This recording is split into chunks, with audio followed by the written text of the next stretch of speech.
the most important part is known as the basically different approaches for the employees development. As you know that employees are the backbone of any organization, and when we talk about the employees development, usually it is seen that we have to understand that how we can develop the employees, maybe the lower level also, maybe the manager level also. So there are different things which I'm going to discuss today in this topic, and I am quite sure that you will understand that what exactly this employees development process are and what are the basic methods. So first of all, under this, the first point comes the resourcefulness. That means that we can think strategically, engage in flexible problems, solving the behavior, and work effectively with high management. That means that regarding the managerial skills are concerned, we have to see the person should be resourceful. Then they can think in a strategically manner, engage in flexible problem solving things. They should be flexible and they can easily solve the problem, and they can work effectively with the higher management also. So this is one skill which each and every manager should have. Then second is doing whatever it takes. That means it has the mm, perseverance and focus in the face of obstacle. That means that manager must be having some sort of different skills which can face all the problems which are going to come when they are working in the organization. Then being in quick study that quickly masters new technical and business knowledge. So it is expected from the managers, they should quickly adopt the new things and technological specialties, so that they can just incorporate those things into their day-to-day activities whatever they are going to do it. Then building and mending the relationships. They should know how to build and maintain the working atmosphere with the co-workers and the external parties. That means that the manager's skill should be like this, that they should be in a position to coordinate with the co-workers. Co-worker means that the people who are working under them also, and the people who are working along with the manager. Then along with that, they should be having a good negotiating or coordinating skills which can help the external parties also, so that they can easily talk to the external parties also. Then leading the subordinates, that means the delegates to the subordinates effectively, broadens their opportunities and act with fairness towards them. That means that it should be the skill of the manager, or you can say in another term that if the successful manager is there, they must be having some sort of uh, authorities, which on the basis of which they can delegate the things to the subordinates in effective manner, as well as broaden their opportunities and act with fairness. That means that whatever the opportunities are there regarding their co-workers are concerned, the manager should have the ability to convince them, and then they have to tell them about the maximum opportunities which are available in the market. Then compassion and sensitivity, that shows genuine interest in others and sensitivity to subordinates needs. This is very very important part regarding the manager is concerned, that they should be sensitive regarding the co-workers also and the subordinates also. Straightforwardness and composure is honorable and steadfast. That means whatever the things managers are doing, they should be very very straightforward, so that it can be honored by the subordinates as well as the co-workers also. Setting a development climate, providing a challenging climate to encourage subordinates development. That means that it is the role of the manager to see that how they are creating an environment within the organization which can help the employees to develop themselves. Then, confronting problem subordinates, acts decisively and fairly when dealing with the subordinates. That means that they should have the skill to act decisively, that whatever they are going to say, it has to be accepted by the subordinates, and whatever the problems are there, they have to be solved with the problem subordinates. Then team orientation accomplishes task through managing the others. That means that whatever the tasks are there or whatever the project these people are working, it is the role of the manager to see that how they are going to complete that task successfully. Then balance between personal life and work, balance work priorities with personal life so that neither is neglected. That means it is the role of the manager to guide the employees, subordinates, or the co-workers, that they should maintain a balance among their personal life as well as the work now. So that means that they have to complete the work also, and they have to enjoy their personal life also. because this is very very important, that work life balance is very important nowadays. Because if you are neglecting any one of the things, it is reflecting on your working performances. Then decisiveness, prefer quick and approximate action to slow and precise ones in many management situations. That means that if there is a situation which is related with some problems, they should be able to take immediate decisions about it, and on the basis of the decision they can easily you know come up to the mark regarding the problems are concerned. That means that they are able to solve the problem effectively. Then self awareness, that manager has an accurate picture of his strength and weaknesses and is willing to improve. That means that manager should know about this thing, that what are their strengths and what are their weaknesses, and they are going to improve the weaknesses so that it will convert it into the strengths of the individual. Hiring talented staff, they should hire talented people for his or her team.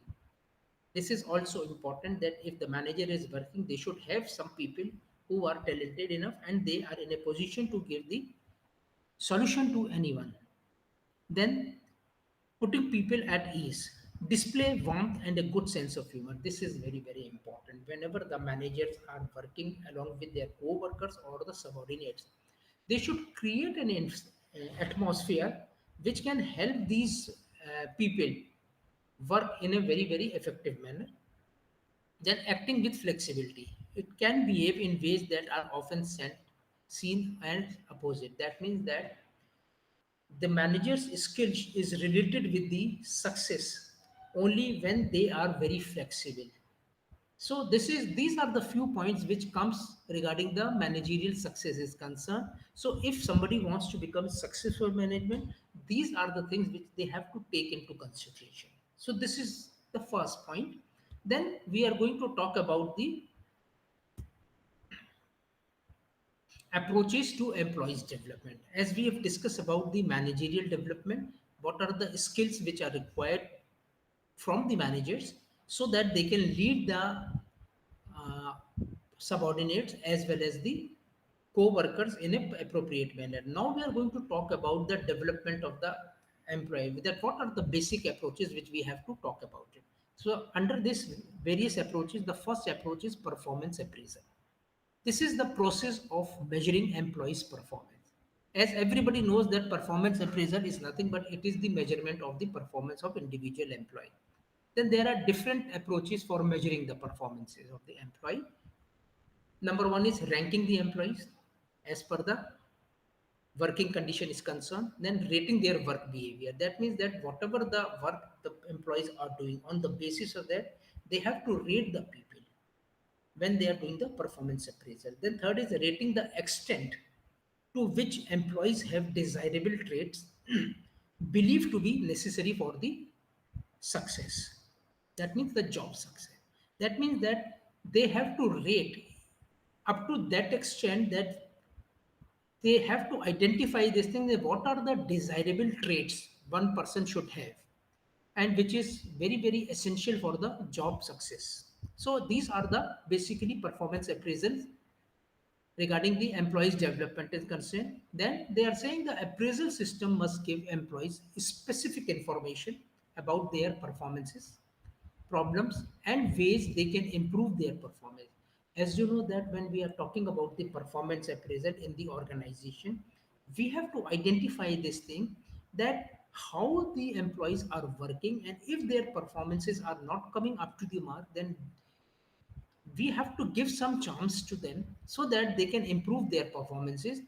And managers must be trained in providing the performances feedback, that it is important on the part of the managers to see that how they are giving the feedback to each and every employee there regarding their performances are concerned. Then upward feedback, it involves collecting subordinates evaluations of managers behavior or skill. This is very interesting thing, that in the organization there are some upward feedbacks also. That means that all the subordinates, what they are doing, they are this collecting the evaluation of the managers regarding their behavior or skills are concerned. so that it will help the manager also to develop themselves when the things become difficult. Then next is 360-degree feedback system.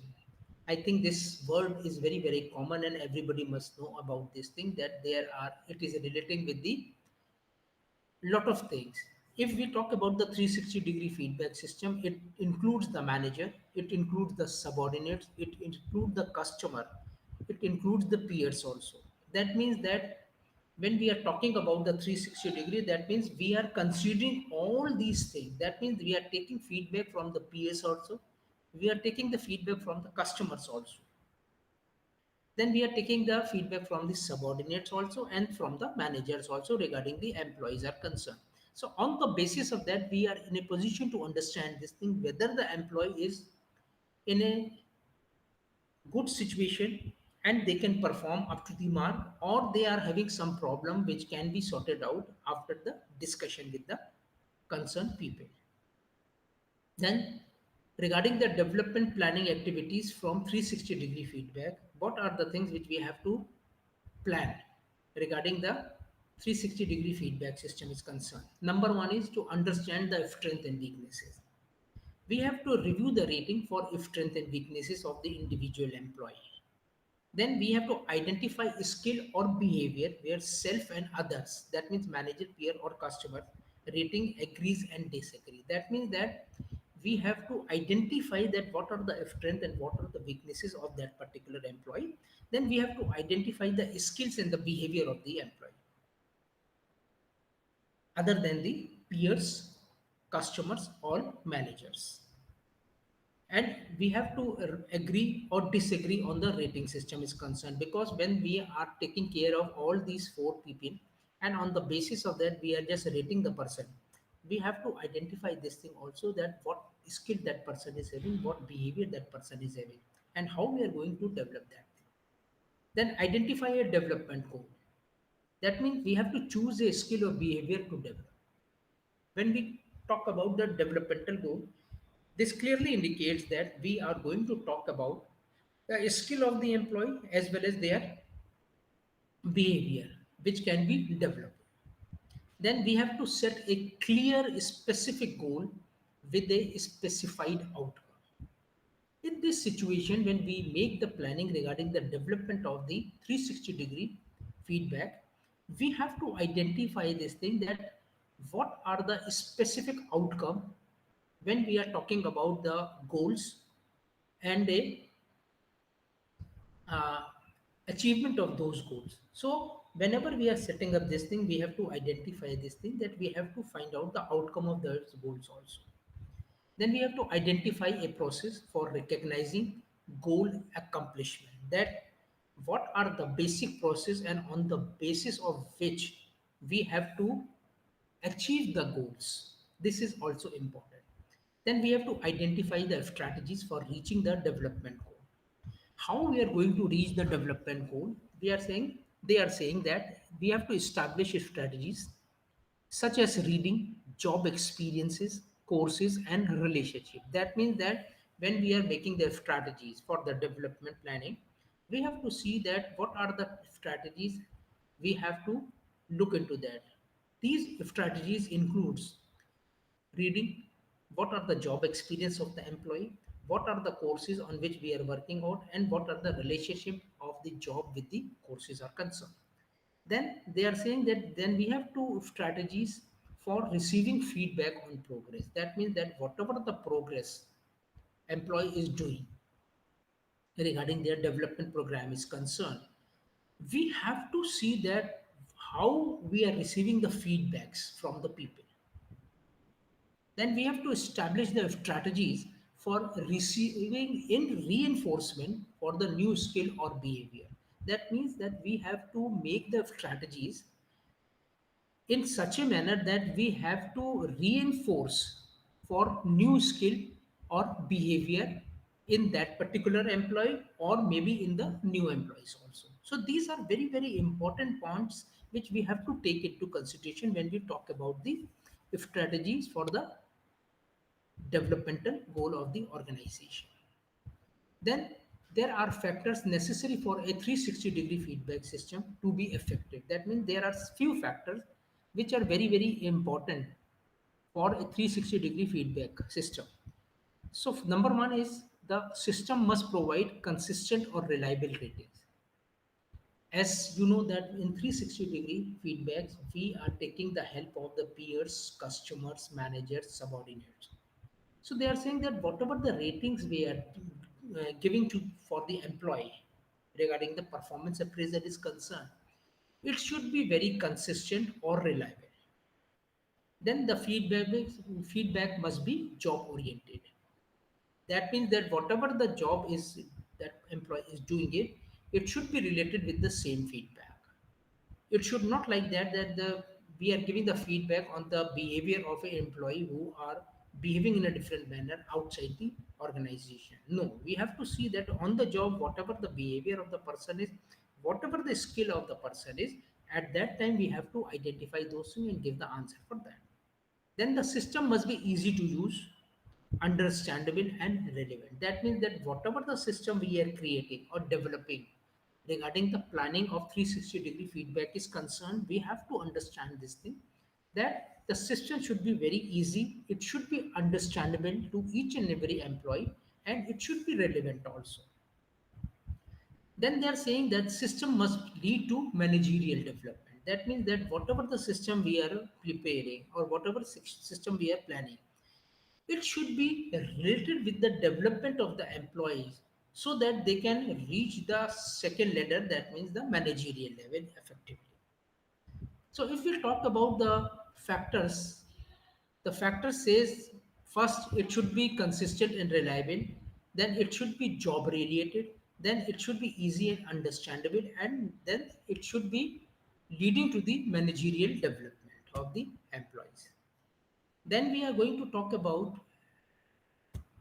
another point which says that job experiences, the relationships, problems, demands, tasks, or other features that employee face in their job. That means that when we are talking about the job experience, so there are a lot of things which employees are facing when they are doing their job, which is related with the relationship among the employees, problems which they are encountering, then the demand which has to be raised by the employees, then whatever the task is given to them. These are the things which these are the experience when one person is doing the job. So a major assumption is that development is most likely to occur when there is a mismatch between the employee's skill and past experience and the skill required for the job.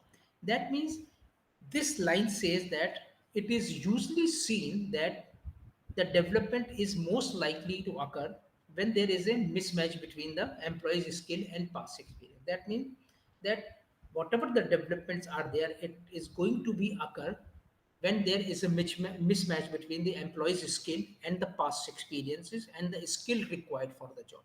That means if the employee is having past experience on particular job and whatever the skill they are having, it is mismatching with the skill required on a particular job. Then there is a chart which I have given to you, which says job demands and the lesson employees learn from them. That means what are the job demands and what are the lessons they are going to learn from them.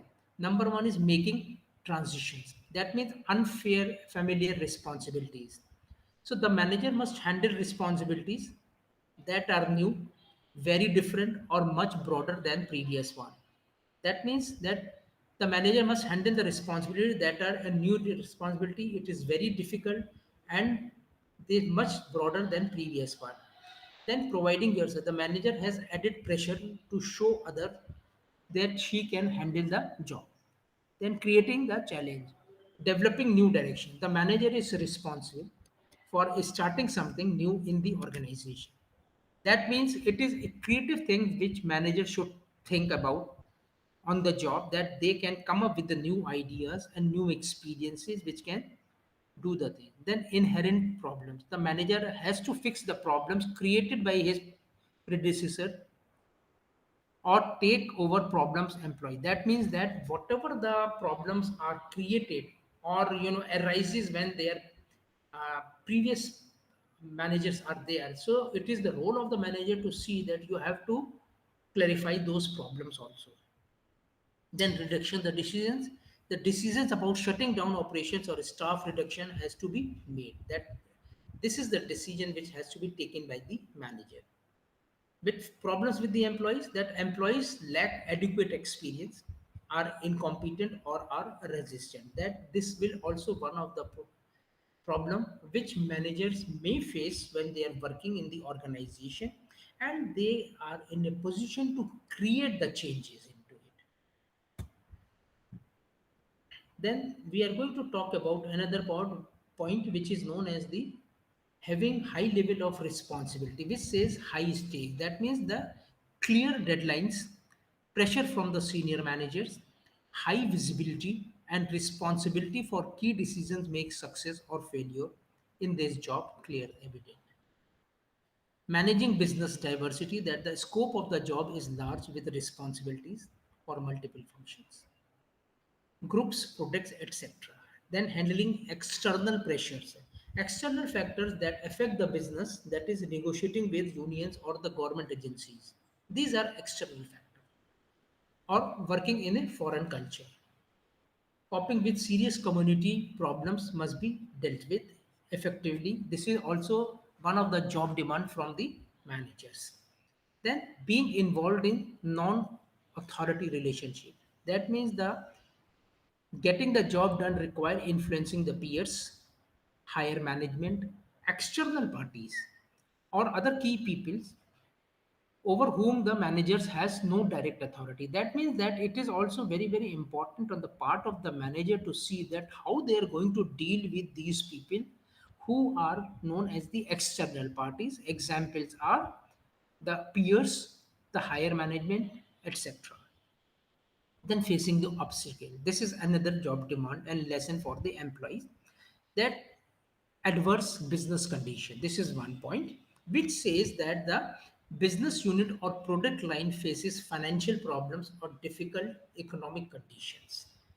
Sometimes it happens that the business are not working properly because of the financial crisis. This has to be taken care by the managers also. Then senior management is reluctant to provide direction, support or resources for current work or new projects. That means that sometimes it happens that the senior management think that we cannot provide all the resources which is related with the direction and the support and the finances are concerned for the new project. Then it is also a role of the manager to see that how they are going to cope up with those things. Then the manager's opinion or management style differ from that of the boss, or the boss has major shortcomings. Sometimes it happens that when the managers are working or the employees are working, they find out that their managers' ideas are different, their top management ideas are different, and maybe they are having some major shortcomings which cannot be accepted by the top management. So this is also one of the reason how you are going to understand and how the lessons are understood by the employees. Then they are talking about the how job experiences are used for employees development. That means it says that which type of job a person is doing and what are their experiences and how the employees development can take place. So there is a chart which says that I have divided this chart into six part. So in the center it is enlargement of current job experience. This is one part. This includes promotion, transfer, temporary assignments, projects, or voluntary work, downward move, or the job rotation, which is known as lateral rotation. So, if we talk about the job enlargement is concerned, which is in the main central place, job enlargement means adding the challenges or new responsibilities to an employee's current job. That means whatever the employees are doing it, we are putting some new responsibilities which are more challenging and it can be accepted by the employees. Then what is job rotation? Providing employees with a series of job assignments in various functional areas of the company or movement among jobs in a single functional area or department. That means job rotation means that usually in all the good organization, it is seen that the employees are provided with series of joint assignments which are having different departments to be taken care of. So it is the work of the employee to understand that how they are going to approach those department, how they are going to work in that particular department. So this is job rotation. So they become well versed in those areas also. Then what are the characteristics of effective job rotation system? When we are talking about the job rotation, there are some characteristics also. So number one is the job rotation is used to develop skills as well as give employees experience needed for managerial position. Usually in the organization, it is usually seen that whenever there is a job rotation regarding any employee's concern, it is related with the managerial position so that they will get the experience in each and every department, and when the job is given to them as a manager, they are in a position to excel in that particular area. Then employees understand specific skill that will be developed by rotation. Yes, because in the organization there are different departments, and each and every department is having their specific role. So it is also good for the employee to understand the working pattern of those departments, and which can enhance their knowledge and skill also. Then job rotation is used for all level and type of employees. Yes, it is basically seen that if it is given to different employees who are working in the organization as well as the manager also, it will work effectively. Then job rotation is also linked with the career management process. So employees know the development need addressed by each job assignment. That means they are saying that it is directly need with the career management. How? Because it will process the employee to know the development and the need addressed by each job assignment. That means that what are the development is there, what are the need assignments are there, it has to be taken care by the employees, and they will understood much more better when they are working in different areas. Then regarding another characteristic is concerned, regarding the job rotation is concerned, the benefit of rotation are maximized and costs are minimized through timing. The rotation to reduce workload, cost, and help employees understand the job rotation role in their development plans. That means that whatever the development plans of the employees are, they are in a position to understand that whatever the job rotation is taking place, it will help them to develop their own skills, develop their own job orientation things, as well as enhancing the knowledge so that they are in a position to take the position of the manager also. Then all employees have equal opportunities for the job rotation assignment regardless of their demographic group. That means they are saying that each and every employee who is working in the organization, suppose the organization is working in different areas, so it is not necessary that in particular area only job rotation takes place. It can be inculcated in the organization policies that the job rotation can be maybe in one area, or maybe after some time it is in another area also, so that the employee should be able to understand the thing much more better, able to adjust themselves in different atmospheric conditions, so that it will be easier for them to adjust in each and every situation. So these are the basic characteristics. Then we are going to talk about the transfer part. An employee is given a different job assignment in a different area of the company. Sometimes it happens that a person is working in one area, they have been assigned to some another area, and they have been given a job also there, so that they can transfer themselves from one place to another place, and they have to approach that particular transfer. Then promotion, advancement into positions with greater challenges, more responsibilities, and more authority than in the previous jobs. That means that sometimes it happens that promotions are given to the people. Why they are given to the people? Because there are some more great challenges are there, more responsibilities are there, and more authorities are there. So please remember one thing: when we are talking about the promotion, there are three things which have to be taken into consideration. That we are giving employee greater challenges, more responsibility, and more authority, so that they can provide their worth in that particular assignment. Then downward movement. It occurs when an employee is given a reduced level of responsibility and authority.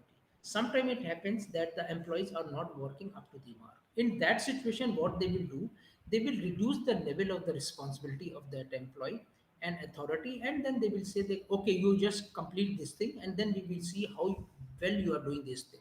So on the basis of that, you are in a position to judge the employee that whether they are having the capacity to increase their development skills or they are still working in the same manner. Then we talk about the externship. Externship means that employees take full-time temporary operational roles at other company. That means in this situation, the employee are working in some other organization on a full-time basis, like a consultant sort of thing. So this is also one of the thing which usually takes place in the organization. Then employee exchange is one example of temporary assignment in which two companies agree to exchange the employee.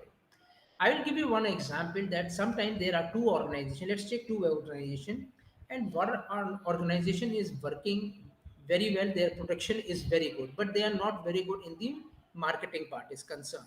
And another organization is good in marketing, but they are not having a very effective production line. So in that situation, they both come together and they agree to exchange the employees so that the production line people are getting the marketing people also, and the marketing people are getting the production people also, so that both of the organization develop themselves in such a manner that it will help them to grow more and more. Then volunteer assignments offer employees opportunities to manage change, to teach, to take on a higher level of responsibility, or to be exposed to other job demand. That means there are some volunteer assignments also which are offered to the employees, and these are the opportunity which manage the changes to teach or take a higher level of responsibility. These are volunteer assignment which are given to the employees, keeping in mind that these are the employees which are giving the voluntary assignments, and maybe they are in a position to take the higher level of responsibility regarding the job demands are concerned. Then what are the interpersonal relationship? Mentorship. Experienced productive senior employee who help develop a less experienced employee. Mentorship means that there are a lot of employees who are very well experienced and they are having the capability to help the new employees. So they put their own experience, their practical things, and they will help the new employees to develop themselves. Then mentors provide career support and psycho social support to the proteins. That means that these are the people, mentors, what these people are doing, they are helping these new employees in the career support and psychosocial support they will give to the new employees. Then provide opportunities for mentors to develop interpersonal skills, increase feeling of self-esteem and worth to the organization, and gain knowledge about important new scientific development. Here they are saying that when the mentors are made and when these mentors are giving some sort of training to the new employees, so they provide opportunity to these mentors to develop their interpersonal skills also, increase the feeling of self-esteem also, as well as which will worth to the organization, and they are also gaining the knowledge about new important scientific developments which are taking place in the organization. So this is also another point which we have to take into consideration when we talk about the employees development is concerned. Then characteristics of successful formal mentoring programs. What are the basic characteristics of the successful mentoring program? Number one, mentor and the mentee participate in voluntary relationship, can be ended at any time without fear or punishment. Yes, this is one point. These are the first characteristic. Number two, mentor and the mentee matching process does not limit the ability of informal relationship to develop. For example, a mentor pool can be established to allow trainees or the mentees to choose from a variety of qualified mentors. Then mentors are chosen on the basis of the past records. Then mentor mentee matching is based on how the mentor skill can help meet the mentee needs. Then the purpose of the program is clearly understood. Projects and activities by both the people. A minimum level of contact between the mentor and mentee is specified so that the things will become much more easier for the mentee to understand. The mentor program is evaluated, interview with mentors, and mentees are used to obtain immediate feedback. Then employees development is rewarded. So regarding the characteristics for a successful formal mentor, there are few things which we have to take into consideration. First, there is a voluntary relationship between the mentor and the mentee. Number two, matching process is there. Number three, mentors are made on the basis of the past records. Then matching a on how the mentor skill can be helpful. Then the purpose of the program is clearly mentioned between both the parties. Then minimum level of contacts between the mentor and the mentee is specified.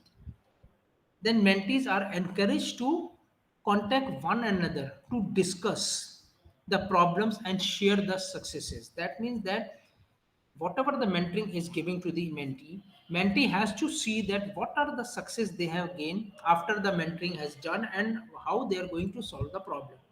The employee development is also rewarded. This is another part which has to be taken into consideration. Then interpersonal relationship. What do you mean by interpersonal relationship? It is the purposes of mentoring program is to socialize new employees and to increase the likelihood of skill transfer from training to the work setting. Then to enable women and minorities to gain the experience and skill needed for managerial position. Then to develop managers for top level management position or to help them acquire specific skills. So this is very very important regarding the interpersonal relationships are concerned. For the purpose of the mentorship, these are the things that they have to socialize. They have to enable women and minority to get the experiences and to develop manager for top level management position. Then next is the group mentoring program. What are these? Successful senior employee is paired with 4 or 6 less experienced mentees. That means that whoever is the successful mentor, they have been assigned 5 or 6 mentees to them so that they can mentor them very effectively. Then, coach, a peer or manager who works with employees to motivate them, help them develop skills, and provide reinforcement and feedback. That means the coach is nothing. Coach means a peer or the manager who work with the employee to motivate them, help them develop their skills and provide reinforcement and the feedbacks which will be helpful for the employees to understand that where they are getting wrong, so they can develop themselves in such a manner that their weaknesses can become strengths. The best coaches are empathetic, supportive, practical, and self confident, but do not appear to know all the answers or want to tell others what to do. That they are saying that the successful coaches or the peer or the managers, as we are talking about, they must be very empathetic, supportive, and practical and self confident so that they can direct the people in very effective manner, and it appears to know all the answers or want to tell others what to do. Then, three roles that a coach can play. That means the peers or the manager can play. Number one on one with an employee, providing the feedback based on psychological tests, 360-degree assessments, or interviews with bosses, peers, and subordinates. This is one role of the coaches, that it should be one-to-one employee interaction. Then it helps the employees learn for themselves by putting them in touch with experts who can help them with their concerns and by teaching them how to obtain feedback from their others. Then they provide the employees with resources such as mentors courses or job experiences that the employee may not otherwise have access to. That means that they are also providing some sort of job courses also. Then they are some providing some sort of experts mentors also, which employees cannot get at any place. So it is also important to understand this thing, that the employee should get the proper coaches who can help them out in developing themselves. Then what are the development planning process? As you know that in the initial stages I was discussing about the development planning process regarding the 360-degree feedback as a concern. Now we are going to talk about the overall development planning process, how we can develop the employee. It involves the identification of the development needs. This is the first thing, that we have to identify whether the development need is required or not. Then number two is the choosing a development goal. That what are the goal? That means then when we are training the people, what are the basic goal, why we are asking these employees for the development programs are concerned.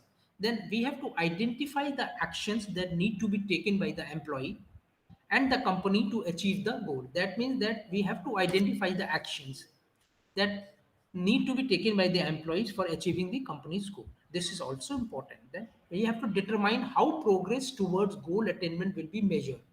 This is another part when we are making the planning process. We have to see that what are the measurements, how we can measure that, what are the development programs are going on.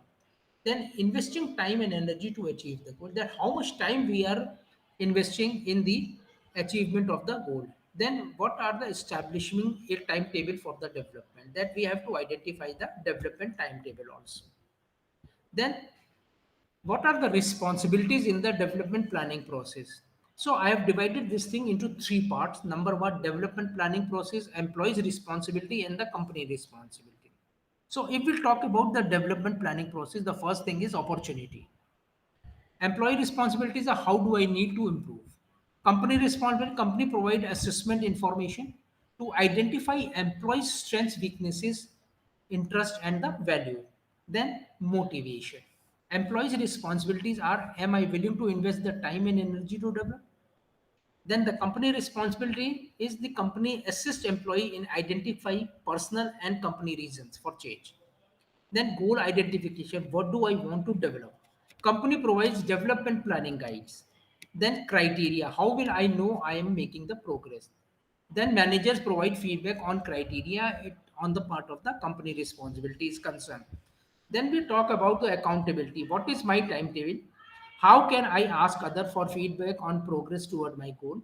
Then manager follow up on progress toward development goals and help employees set a realistic timetable.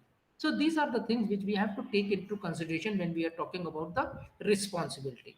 So if we, in nutshell, we can say about the responsibility, which says opportunities, motivation, goal identification, criteria, actions, and accountability. Then the company strategy for providing the development. What are the company's strategies are? The most effective development strategies involve individualization, learner control, and ongoing support. That means that companies strategy should be like this, that they are making effective strategies which involve individualization. That means that for each and every employee, company are taking pains. Then what are the controls are there regarding the learners are concerned, and what are the ongoing support company is going to give to the people. So on the basis of this, you can very well understand that how the development plans regarding the employees development is concerned takes place. As we discuss about this thing, I have discussed about the, you know, different methods how we can help the employees to develop themselves. Then 360-degree development plans, then the strategies, how we are making the strategy, then how we are making the planning process which can help the uh, employees to develop themselves with the help of the managers also. And what are the roles which managers should know regarding their skill development are concerned, as well as the managerial successfulness is concerned. So these are the things which I have discussed, and I am quite sure that you are in a position to understand the things most effectively. On the basis of that, I have just prepared some MCQs also, multiple choice question. So I just want to read out few questions. Number one is, which of the following type of training need assessment program is the characteristics of your people involved and short term focus. Number one is outside the organization, mini assessment, in depth and within the organization. Then which of the following period brings with the search of for work and includes getting your job first? Late career exploration, mid career and establishment. Then Underline argue that self-raters review themselves more leniently than their managers and present themselves in highly favorable light. Critics of self-appraisal, trade unions, HR managers, and management. So I'm quite sure that you are in a position to think in those manners that what are the things which we have to incorporate into this and what are the right answer for these questions. Then another question can which of the following is important to make learning process more interesting rather than relevance and meaning. Good lecture, good classroom, backboard, and emotion attached to the material taught. Then there are few more questions. Underline is a valuable tool for collecting person analysis data. Data collection, training, interviews, performance appraisal. Next question says underline work as a way to find out if your HRD program has fulfilled its objective or not. Training, appraisal, evaluation, or research. Then underline doesn't really interview in QWL program. Trade union, government, employees, and management. And the last question says the degree of underline also influences learning retention, over learning, interference, original learning, or CPR. So these are the questions which I have just framed here, and I am quite sure that after going through all this discussion which I have done with you, you are in a position to understand that what are the importance and the approaches which are going to take place in the organizations to develop their employees, because if the employee will develop, automatically your organization is also going to be developed, and which will help you out in many ways. So I'm quite sure that you're in a position to understand these things, and you're in a position to give the answers for this thing, or maybe you are in a position to discuss this thing with anybody who are going to talk to you about regarding the employees development is concerned. So this is all from my side. Thank you very much.